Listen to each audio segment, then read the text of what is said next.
We should be finished by midnight, does that seem reasonable? There are 103 poems to be read. I think we'll just start at the beginning and work our way through. I'd like to thank Moira for that. In case I forget, I'd actually like to thank Sandstone Press, who've been hugely patient and tolerant as they've nurtured me towards this point here. And I know there are at least 3 aspiring writers in the audience, so it's pretty important you make contact with Moira or Bob Davison later. I also want to thank Ken Patterson, who took the photo that's behind me, and also Thomas Gravemaker, who turned that picture into a truly wonderful cover. Right? So I think on this occasion, the book, you can tell the book from the cover. So just look at it and enjoy it. That's probably be sufficient. Yes, I have this obsession with Stevenson, as Moira says. The origins of this book, I think, was actually Edinburgh Open Doors Day 3 or 4 years ago, and there were 2 people in the audience who were with me on that occasion, and I couldn't help but look through one of the bookshops down the Grassmarket, saw 2 volumes of Hellman's unpublished poems. Well, they had many of them, but not all of them had been republished, but these were 2 volumes, 1916. I bought them at huge expense, and then permitted myself a small excitement. I was younger then. And I suppose the obsession just grew from that. It occurred to me that Stevenson does have so many guises. He remains something of an enigma. Obviously, he is known as a children's writer. He wrote verse specifically for children. He wrote essays. He wrote plays. He wrote travel narratives. And it's actually quite difficult sometimes to get a real fix on the man. And I do remember that moment of clarity, having looked at these poems, thought, yes, Stevenson actually is a love poet.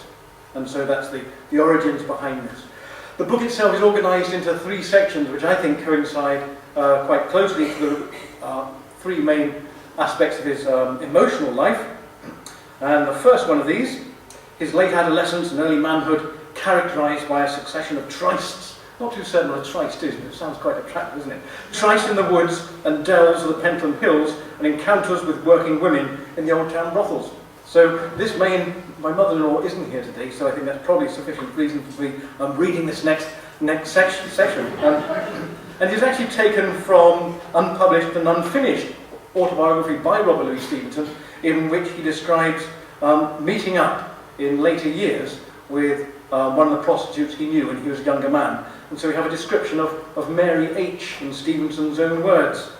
She was a robust, great-haunched, blue-eyed young woman of admirable temper, and if you'll let me say so, of a prostitute, extraordinary modesty.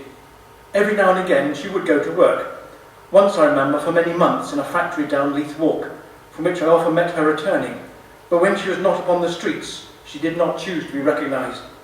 She was perfectly self-respecting. I had certainly small fatuity at that period, for it never occurred to me that she thought of me except in the way of business. Although now remember her attempts to awaken my jealousy, which being very simple, I took at the time for gospel. Years and years after all this was over and gone, when I was walking, sick and sorry and alone, I met Mary, somewhat carefully dressed, and we recognised each other with a joy that was, I dare say, a surprise to both. I spent 3 or 4 hours with her in a public house. She was going to emigrate in a few days to America. We had much to talk about, and she cried bitterly, and so did I. We found in that interview that we had been dear friends without knowing it. I can still hear her recalling the past in her sober Scotch voice, and I can still feel her good, honest, loving hand as we said goodbye.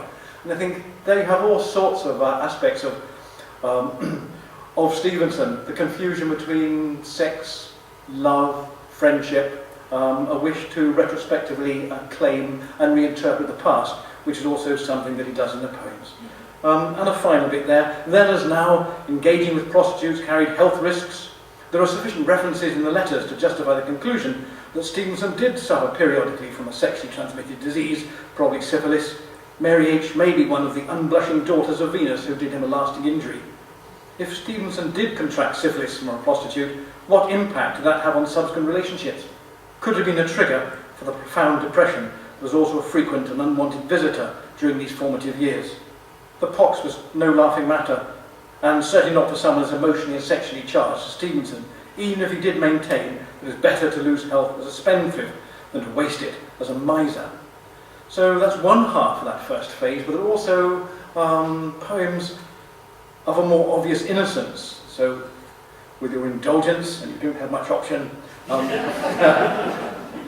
perhaps when you're adolescent and you're forced to go to church, it's amazing how your mind and indeed your eyes wander on occasions.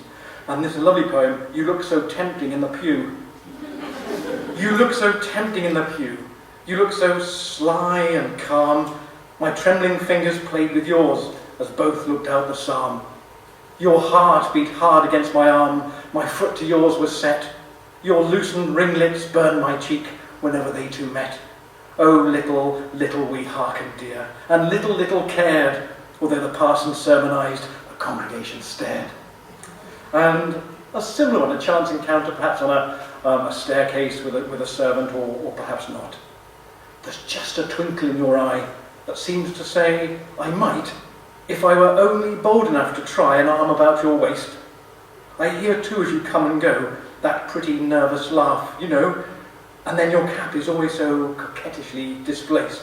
Your cap, the words profanely said, that little top knot, white and red, that quaintly crowns your graceful head. No bigger than a flower, is set with a witching art, is so provocatively smart, I'd like to wear it on my heart, and order for an hour. Oh, graceful housemaid, tall and fair, I love your shy imperial air, and always loiter on the stair when you are going by. A strict reserve the fates demand, but when to let you pass I stand, sometimes by chance I touch your hand, and sometimes catch your eye. And finally, slightly different mood, just unrestrained, unfocused, joy in life, not uncoupled with a sense of frustration, he doesn't know where he's going. So after reading Antony and Cleopatra, as when the hunt by Holton Field drives on with hall and strife, hunger of hopeless things pursues our spirit through life. The sea's roar fills us aching full of objectless desire. The sea's roar and the white moonshine and the reddening of the fire. Who talks to me of reason now? It would be more delight to have died in Cleopatra's arms than be alive tonight. So the passion's emerging there, isn't it? The anthology critical essay is prefaced by the lovely poem, Bright is the Ring of Words. And I think it's quite a useful way to introduce the anthology. It talks of love and language and looking back. And so I'm pleased to say that Maureen, my wife, will sing Vaughan Williams' version of it, ably assisted by Sarah Curtelli, who's going to play, and more of Sarah anon.